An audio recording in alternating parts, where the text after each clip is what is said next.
Buenos días, hermanos. Feliz sábado. Me da mucho gusto estar aquí con ustedes en esta mañana. Siempre es un gozo y una alegría alabar a nuestro Dios todos juntos en la iglesia, ¿verdad? Y como dijo David,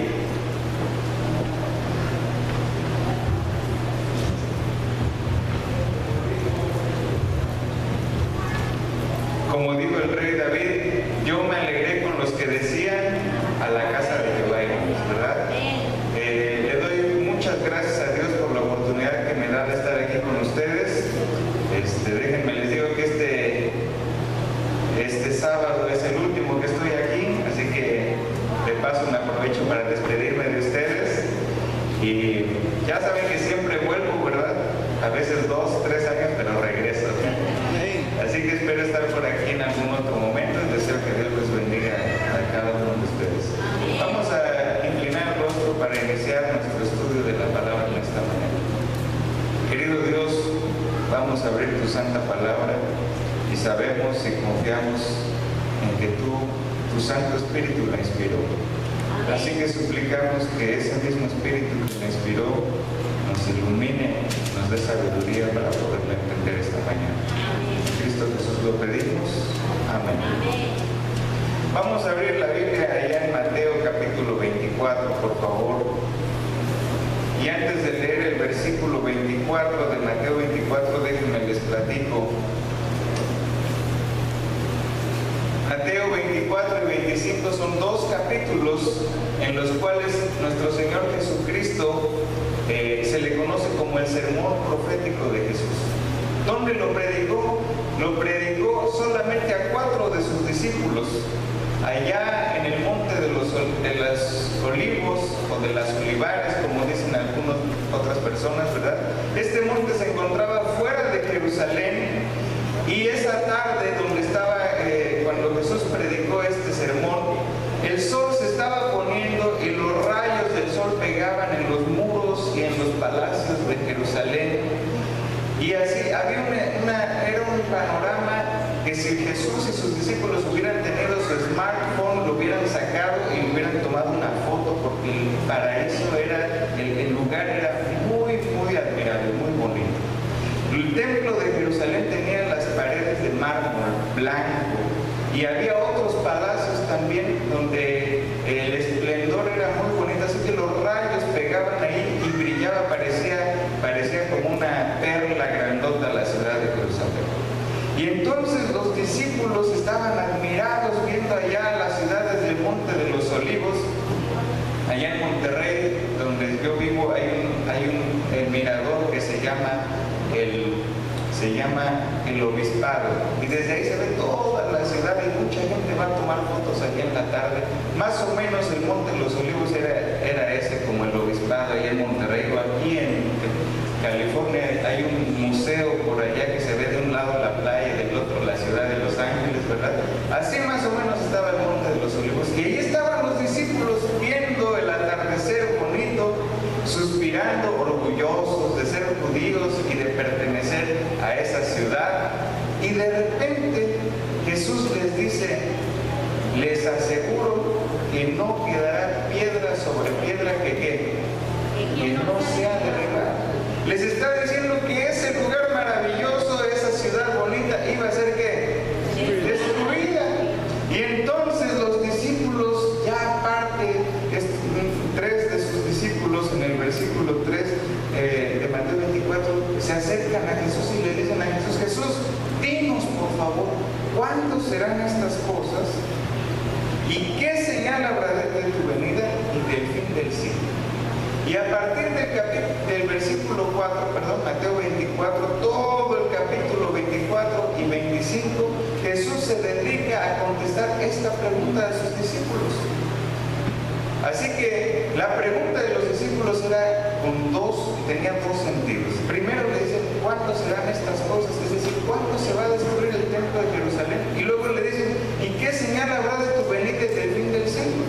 Ellos pensaban que cuando se destruyera Jerusalén se iba a acabar el mundo. Y sabemos que no fue así. Jerusalén fue destruida en el año 70 y Jesús todavía no regresa. Así que la respuesta respuesta de Jesús en el capítulo 24 les da las señales de la predicción de la destrucción de Jerusalén y también les da las señales de su segunda venida. Y el versículo 24, Mateo 24, versículo 24, fíjense lo que dice. Una de las señales, no sabemos si de la destrucción de Jerusalén o del fin del mundo, pero ahorita vamos a ver. Dice así: porque se levantarán ¿qué? Falsos cristos y falsos profetas, y harán grandes señales y prodigios, de tal manera que engañarán, si fuera posible, ¿a quién? Aún a los escogidos. Fíjense lo importante de este versículo. Jesús les está diciendo, miren, una de las señales es que va a haber gente falsa. Ahora, cuando hablamos de falsedad, es algo sinónimo de mentira. Y la Biblia dice que ¿quién es el padre de la mentira? Satanás. Satanás es el padre de la mentira. Así que estas personas, estos falsos cristos y estos falsos profetas, en otras versiones dice falsos maestros, pero al fin de cuentas falsos, ¿de dónde provienen? De Satanás. Satanás está tras de estas personas porque Satanás está procurando que aún los escogidos se pierdan. Ahora, ¿quiénes son los escogidos? Déjenme les digo que todos los seres humanos somos escogidos para salvarnos, pero depende de nosotros aceptar eso. Y Satanás no quiere que la gente acepte esa salvación que es gratuita en Cristo Jesús. Amén. Así que la falsedad aquí viene de Satanás. Y déjenme entonces les digo cómo es que se ha cumplido esta profecía de Jesús. En el primer siglo, cuando recién Jesús se había ido, los apóstoles empezaron a predicar, y ya en los tiempos de los apóstoles empezaron a infiltrarse falsos maestros, falsos profetas, falsas enseñanzas. Y este fue un cumplimiento inmediato. Unos cuantos años después de esta profecía se empezó a cumplir. Empezaron a enseñar cosas erróneas.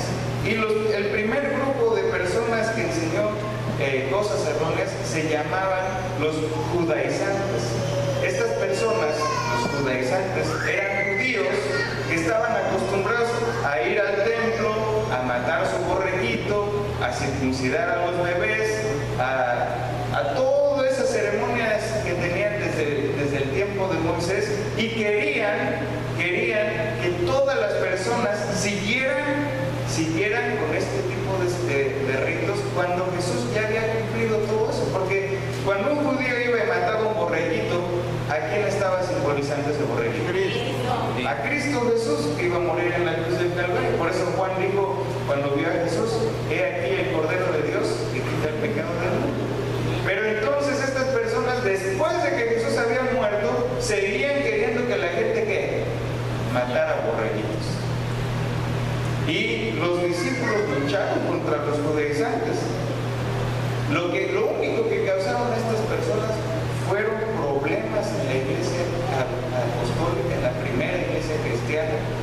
Hubo apostasía, hubo división, y muchas iglesias empezaron a desviar por otros caminos. Gracias a Pablo le escribe a Gálatas y les escribe de una manera fuerte porque se estaban yendo con los judaizantes.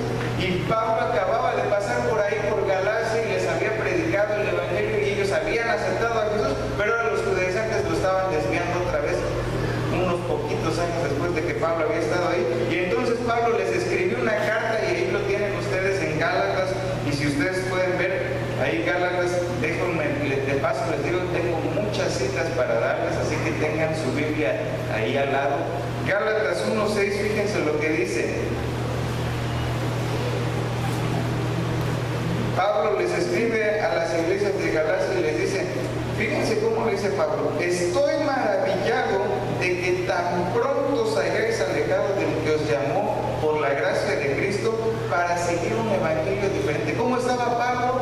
Maravillado. Estoy sorprendido. ¿Cómo es posible que tan pronto yo les prediqué de Jesús y ustedes aceptaron a Jesús y ya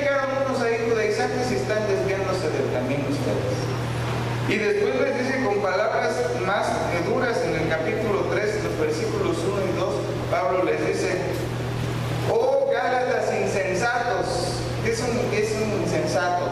No pienso. Necio, una persona poca sabia, ¿verdad? Le falta sabiduría. Oh Gálatas insensatos, ¿quién nos fascinó para no obedecer a la verdad? A vosotros, ante cuyos ojos Jesucristo fue ya presentado claramente entre vosotros como crucificado. Esto solo quiero saber de vosotros: ¿recibisteis el Espíritu por las obras de la ley o por el oír con fe? Le está diciendo, ¿por qué van a ser salvos? ¿Por estar haciendo obras, por matar borreguitos o por creer en Jesús? Por creer en Jesús. Pero estas personas ya estaban creyendo en que tenían que volver a matar borreguitos, en que tenían que circuncidar a los bebés para poder ser salvos. Gracias a estos falsos maestros judaizantes que se habían infiltrado en la iglesia de Galacia. Hubo otro grupo de personas que ustedes probablemente han oído, sobre todo si alguno de ustedes ha llevado clases de filosofía en la escuela, los gnósticos. ¿Quiénes eran los gnósticos? Bueno, el gnosticismo, la palabra gnosticismo viene del vocablo griego gnosis, G-N-O-S-I-S, gnosis. ¿Y qué significa gnosis? Significa ciencia o conocimiento. Y estas personas, desde antes de que Jesús naciera, vienen de los griegos, ya ven que a ellos les gustaba mucho la filosofía. Estas personas hacían énfasis en el conocimiento. Ellos querían saberlo todo, se creían sabelotodos, ¿verdad? Y entonces cuando empezó el cristianismo, se empezó a infiltrar, pero esta corriente tiene muchos problemas, porque los gnósticos eran politeístas. ¿Qué son los politeístas? Tenían un montón de dioses, y ellos creían, yo sé que a algunos nos aburre la filosofía, pero les voy a mencionar porque más adelante ustedes van a entender algunas cosas que les voy a mencionar. Estos gnósticos creían que el mundo material, todo lo que vemos, lo carnal, todo esto es malo. Todo lo material, todo lo carnal, todo lo que se palpa, se toca, se ve, es malo.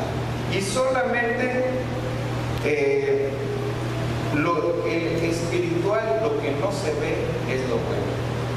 Ahora, ustedes pueden decir, pues sí, por un lado tenían razón, pero ahorita vamos a ver, esto tiene algunos problemas también. Y esta corriente filosófica que estaba ya desde antes de que Jesús estuviera aquí en la tierra, ya empezaba a surgir, pero cuando empezó el cristianismo se empezaron a infiltrar, y entonces fíjense lo que estas personas enseñaban, estos falsos maestros, estos falsos profetas, enseñaban que Dios no podía haberse encarnado en Jesús. ¿Por qué? Porque la carne es mala y Dios es espíritu, y lo espíritu es algo bueno. Así que no creían en Jesús. Estas personas negaban la divinidad de Jesús, no creían que Jesús es Dios. Y ya en algunas lecciones de escuela sabática durante este trimestre hemos aprendido que Jesús es Dios. ¿Verdad? Y también es humano. Tiene la doble naturaleza. Pero estas personas decían, no, si Jesús fue humano, ¿qué? No es Dios, y por lo tanto no es bueno. Así que entre ellos, fíjense, había tantos grupos que practicaban diferentes cosas entre los gnósticos. Entre ellos había gente que, como decía, bueno, el cuerpo es malo, entonces yo quiero ser bueno porque me quiero salvar, y agarraban y se daban de latigazos, se hacían peregrinaciones y hacían un montón de ayunos largos de 40, 50, no sé cuántos días aguantaban, ¿verdad? ¿Por qué? Porque el cuerpo es malo y yo quiero ser bueno, así que me voy a castigar para ser bueno. Pero había otros que hacían todo lo contrario, decían, bueno, como lo material no tiene ninguna relación con lo espiritual, yo voy a hacer lo que se me dé la gana, porque al fin no tiene ninguna relación, y se entregaban a los placeres de la carne sin ningún tipo de remordimiento ni nada, solamente disfrutaban de la vida, lo que se les diera la gana, ¿verdad? Y estas personas tenían un culto iniciativo, es decir, iba como graduándome, ¿verdad?, de la escuela de los gnósticos, iba ascendiendo. Entre más conocimiento tuviera yo, más alto mi rango llegaba a ser. Y estas personas que se metieron a la iglesia y empezaron a enseñar esto, también causaron divisiones. Y también los apóstoles tuvieron que escribir a los hermanos en las iglesias y tuvieron que darles sus talones.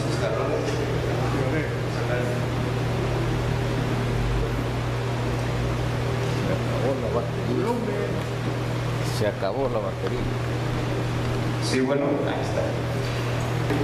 También tuvieron que escribir los apóstoles. Y fíjense, ya que les dije todo esto, ustedes van a entender mejor estos versículos que les voy a mencionar ahorita. Fíjense lo que Pablo le escribió a Timoteo en la segunda carta a Timoteo, el capítulo 6 y el versículo 20 y 21.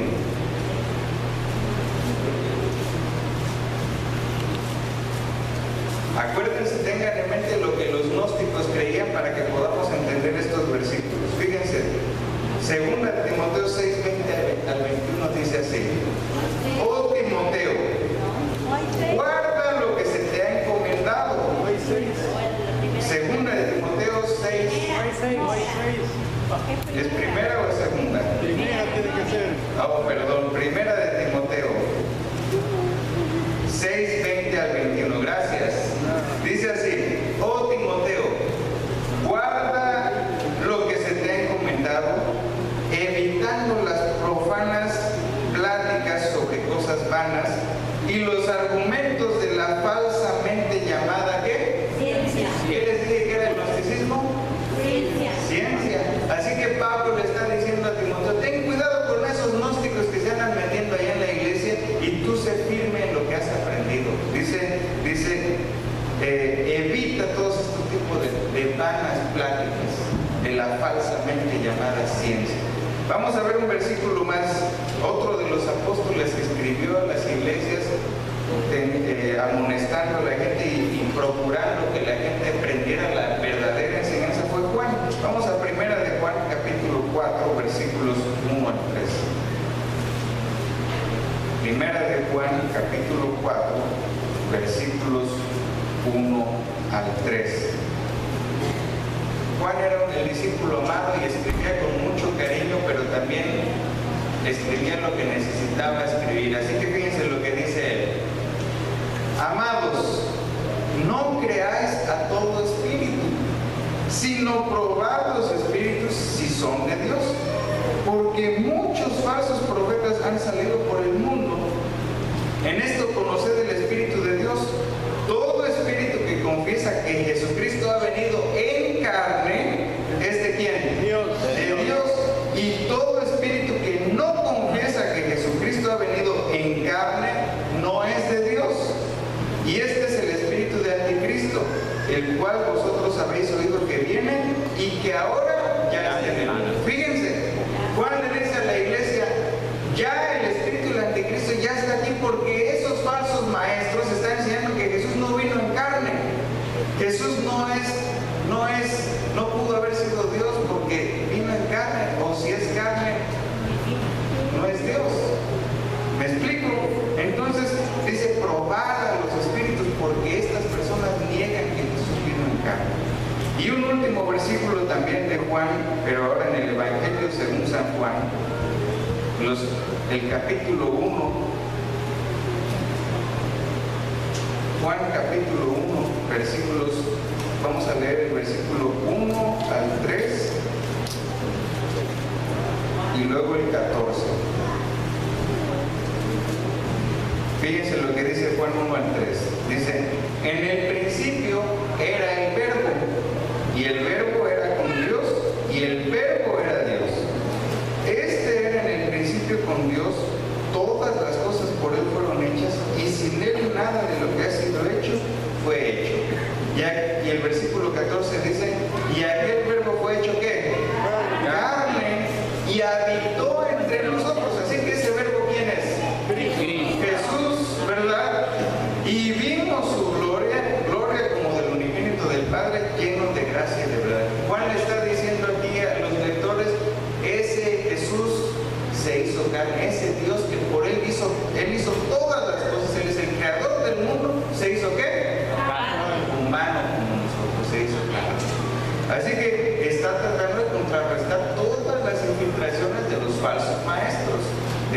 personas que estaban queriéndose meter. Bueno, todo lo que les acabo de comentar sucedió allá en el primer siglo, y van a decir, ¿qué tiene que ver con nosotros? Ahora ya no hay falsos maestros. ¿Hay o no hay falsos maestros? ¿Saben que sí? A lo largo de toda la historia ha habido falsos maestros. Y hoy en día hay falsos maestros todavía. Hay una rama del movimiento carismático. No sé si han oído de los carismáticos. Son los tipos como los pentecosteses, algo así. Esta rama del movimiento carismático tiene una teología que llaman la teología de la prosperidad. Y estos de la prosperidad dicen que todos los cristianos tienen que ser ricos porque Jesús quiere que seamos cabeza y no polvo. Pero los que propagan esta teología, ¿saben qué es lo que hacen? Piden unos buenos diezmos y ofrendas. ¿Y ustedes creen que van a las misiones? ¿Ustedes creen que este movimiento está en África, está también allá en Asia?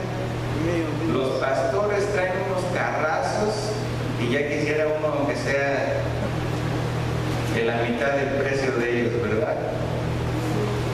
Hay falsos maestros, hay falsas enseñanzas.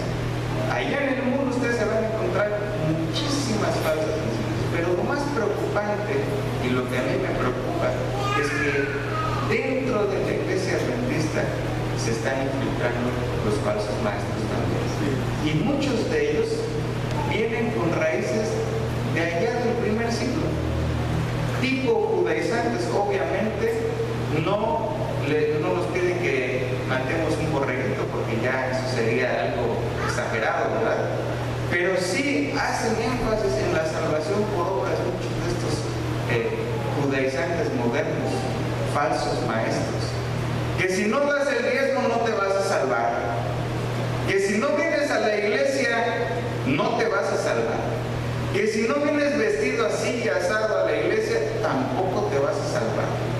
Ahora déjenme les digo, no estoy diciendo que no hay que dar el diezmo, no estoy diciendo que no hay que venir a la iglesia y tampoco estoy diciendo que hay que venir mal vestido a la iglesia. Estoy diciendo que esas cosas no nos salvan. Tienen su importancia, tienen su lugar, pero no nos salvan. El único que nos salva, ¿quién es? Cristo Jesús. Gloria a Dios. Hay gente hoy en día que, como los gnósticos en aquel tiempo, están diciendo, están negando la divinidad de Cristo. Dentro de la iglesia hay unos grupos muy fuertes, por cierto, que se llaman antitrinitarios. Y estas personas niegan al Espíritu Santo. Y están fuertes. Saben que yo tengo un amigo que graduó de teología, se fue a trabajar como pastor, estuvo 3 o 4 años y de repente empezó a predicar y a enseñar que el Espíritu Santo no existe. Cuando la Biblia es tan clara y el Espíritu Santo está desde el primer capítulo de Génesis. Yo no sé de dónde estas personas sacan que no existe el Espíritu Santo. Ahora, los apóstoles lo que hicieron para ayudar a la iglesia fue describir cómo son estos falsos maestros. Y esas descripciones de aquellos falsos maestros siguen siendo de beneficio para nosotros hoy en día. Así que vamos a ver cómo eran los falsos maestros de aquel tiempo y vamos a ver el carácter de ellos, lo que enseñaban, y vamos a ver si nos pueden ayudar estos pasajes. Fíjense, vamos a 2 de Corintios, capítulo 11, versículos 13 al 15. 2 de Corintios 11, versículos 13 al 15. Fíjense lo que dice. Porque estos falsos apóstoles, obreros fraudulentos, que se disfrazan como apóstoles de Cristo, y no es maravilla, porque el mismo Satanás se disfraza como ángel de luz. Así que no es extraño si también sus ministros se disfrazan como ministros de justicia, cuyo fin será conforme a sus obras. Estos falsos maestros, falsos apóstoles, dice que actúan fraudulentamente, hacen fraudes. ¿Y qué es un fraude? Que te prometen una cosa y te dan otra, ¿sí o no? Eso es un fraude. Pues muchas de estas personas te dicen, mira, te tienes que salvar para dar tu diezmo, pero el diezmo, ¿a dónde se va? ¿Verdad?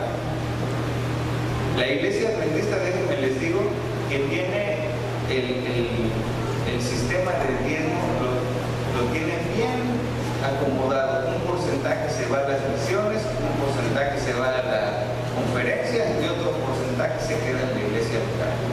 Y los tesoreros tienen que estar dando informes de todo esto a cada trimestre, pareciera ser. En algunas iglesias así es. Pero hay gente que dice, no, el diezmo pasa la ofrenda y nunca más saben qué pasó. Obreros fraudulentos. Y también dice que se disfrazan, es decir, son hipócritas, aparentan ser una cosa que realmente no lo son. Son como lobos rapaces, ¿verdad? Por dentro y por afuera son unas ovejitas bien manecitas. Son hipócritas. Vamos a ver otro versículo.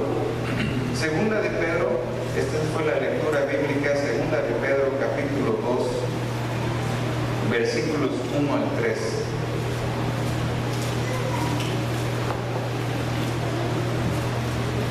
Dice así: pero hubo también falsos profetas entre el pueblo, como habrá entre vosotros falsos maestros, que introducirán encubiertamente, es decir, no de una manera abierta, clara y transparente, sino ahí por debajo del agua, introducirán herejías destructoras. Herejías, que la herejía es una enseñanza completamente contraria a lo que enseña la palabra de Dios. Y dice herejías destructoras. Fíjense, ahí nos dice exactamente cuál es el fin. Satanás quiere destruir a su iglesia a través de estas falsas enseñanzas. Por eso cuando alguien empieza acá y se empiezan a hacer grupitos en la iglesia, no que yo estoy con el hermano fulano tal porque me gusta más cómo predica, y el otro dice, no, pero es que el otro predica más acá, y empieza a haber divisiones. ¿Eso de dónde viene? De Satanás.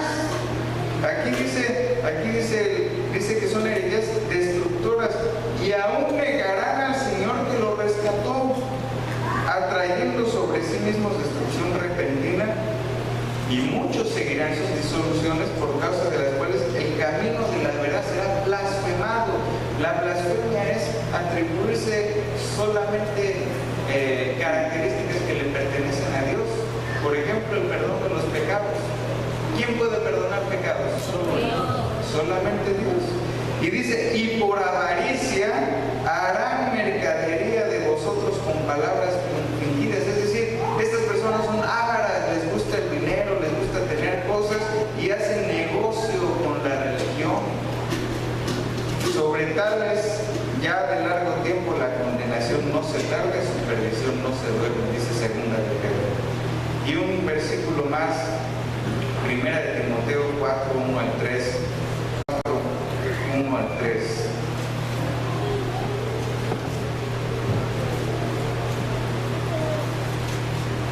Dice, pero el Espíritu dice claramente que en los postreros tiempos algunos apostatarán de la fe.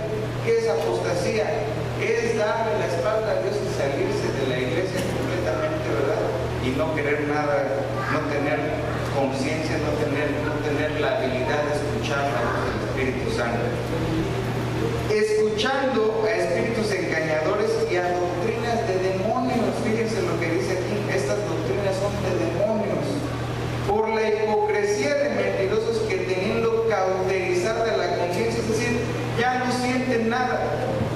Usted sabe que la conciencia es más bien la voz del Espíritu Santo diciéndonos cuándo estamos haciendo algo malo. Bueno, estas personas no la escuchan, y si la escuchan no le hacen caso, no les importa. Y dice, prohibirán casarse y mandarán abstenerse de alimentos que Dios creó, para que con acción de gracias participasen de ellos los creyentes y los que han conocido la verdad. Así que este versículo Pablo le dice a Timoteo, estos falsos maestros no tienen ya conciencia, no tienen al Espíritu Santo en ellos. Solamente están pensando en sí mismos y más bien lo que enseñan son doctrinas de demonios. Así que, mis hermanos, sacando conclusiones, estas personas están claramente identificadas en la Biblia. Son fraudulentos, son hipócritas, son seguidores de Satanás, son destructores, causan división, son blasfemos, apóstatas y no tienen conciencia. Cuando una persona, ustedes notan así, vean porque dice en la Biblia, por sus frutos que conoceréis. Así que hay que tener cuidado. Y también la palabra de Dios dice a la ley y al testimonio. ¿Qué era la ley y el testimonio? La Biblia que tenían en aquellos tiempos.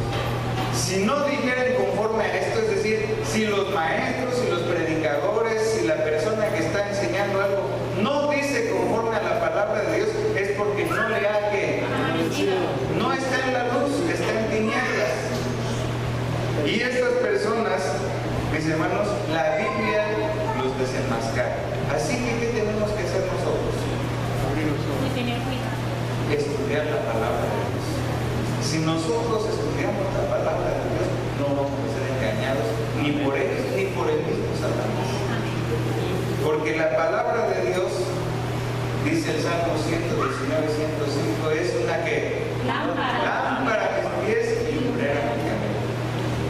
Hay otro versículo también, ahí en Mateo 4, ya no lo vamos a leer, pero ustedes es la descripción de las tentaciones que Satanás tentó directamente a Jesús. Y cada vez que Satanás tentó a Jesús, Jesús le contestó, ¿escrito qué? Eso nos dice que Jesús estudiaba la Biblia, ¿sí o no? Sí. El mismo Hijo de Dios estudiaba la palabra de Dios, la Biblia. Amén.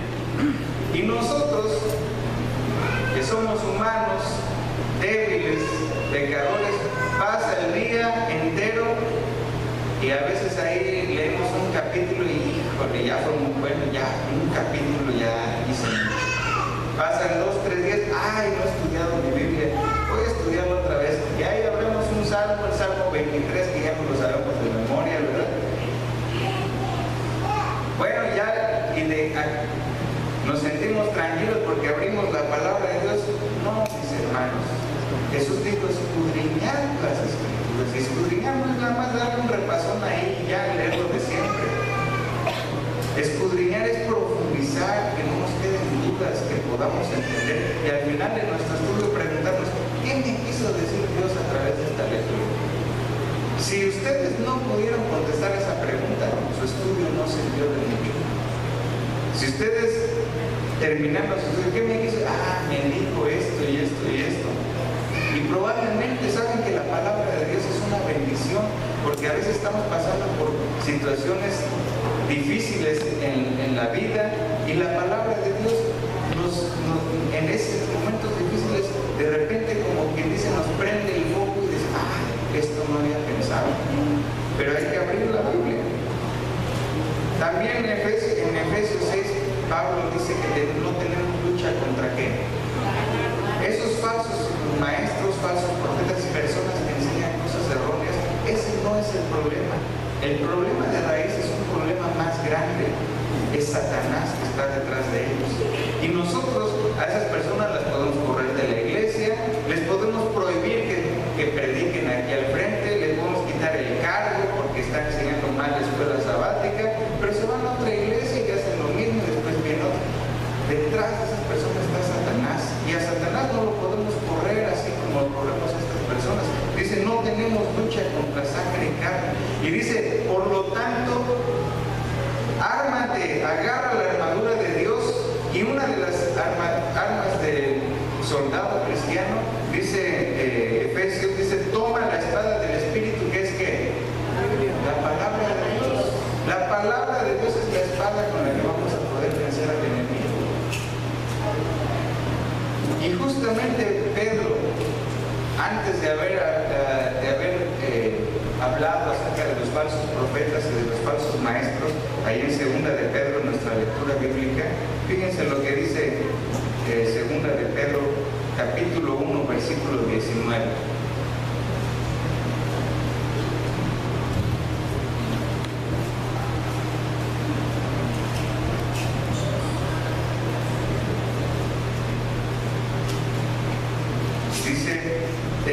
también la palabra profética más que segura. Si hay alguien que hable de seguridad, a veces pues, compramos el seguro del carro, un seguro de vida, pero pocas veces podemos asegurar la vida, ¿verdad? Pero dice aquí tenemos la palabra profética más segura, a la cual así es bien en estar atentos como a una antorcha que alumbra en lugar oscuro hasta que el día esclarezca y el lucero de la mañana salga en vuestros corazones.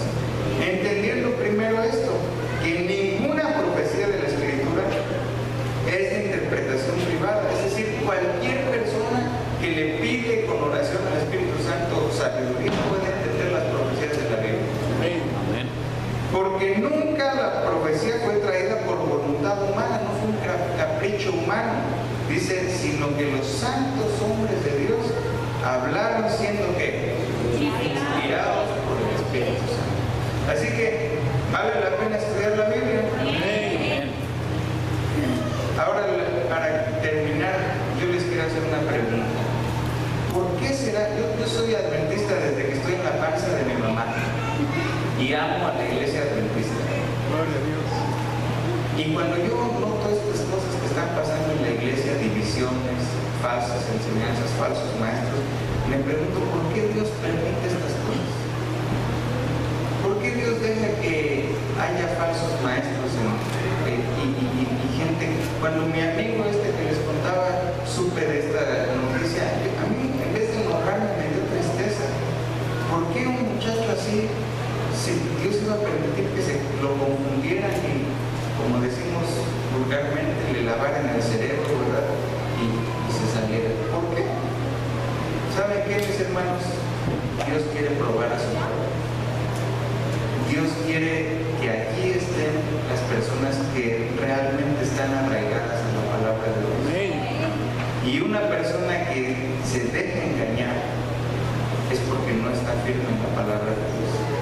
Así que las personas que han sido engañadas es porque no han estado siguiendo el camino, estudiando la palabra de Dios. Y por otro lado, déjenme les digo que estas personas, los falsos maestros, no se van a quedar así nada más, no se van a ir limpios. Jesús mismo dijo que cualquiera que fuera piedra de tropiezo para un hermano más pequeño, mejor le fuera amarrarse una piedra de molino al cuello y echarse al fondo de la mar, porque tiene una responsabilidad muy grande. Así que cada vez que yo me paro aquí al frente, hermanos, para mí es una responsabilidad tan grande. Yo le pido a Dios que no me permita decir cosas que no van a estar de acuerdo con su palabra. Gloria a Dios. Pero hay que probar todo con la santa palabra. Yo espero, mis hermanos, que cada uno de ustedes se pueda mantener firme. Traía algunos párrafos del espíritu de profecía, pero desde que soy maestro me gusta dejar tareas, así que les voy a dejar que lean el capítulo del conflicto de los siglos que se llama Las acechanzas del enemigo. Es el capítulo 33.